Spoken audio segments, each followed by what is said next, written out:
A futura base de unidades operativas de Valga asentarase nestes terreos cedidos polo Concello á Consellería do Medio Rural. A parcela ten unha superficie de 3.000 metros cadrados e nela asentarase esta edificación que vai servir para favorecer a conciliación entre traballo e descanso do persoal do Servizo de Prevención e Defensa contra os Incendios Forestais, un servizo do que se van beneficiar os concellos da contorna do Salnés e tamén da zona do Sar.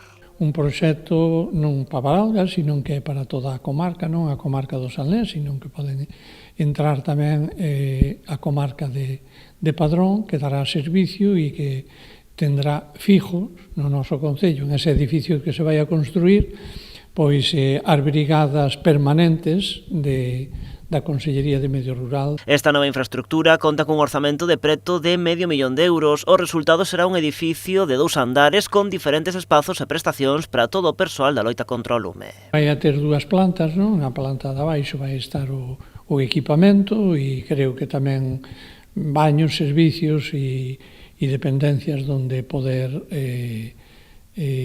aseos, non?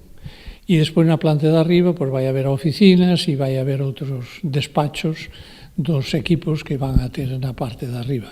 O alcalde de Valga celebra que este concello sexa a referencia da zona na loita contra os incendios grazas ao asentamento aquí desta nova base. É importantísimo, non? Ter un equipo aquí permanente de incendios, eso quere dicir que calquer incendio que poida haber na comarca van a estar a servicio, pero se ocorre no Concello de Valga, pois está aquí cerquiña, non? O que este aquí preto, que este no noso Concello, pois o servicio é máis rápido, non? Por lo tanto, creo que é unha noticia importante. As obras para a nova infraestructura comezarán no segundo semestre deste ano e rematarán ao longo do 2026.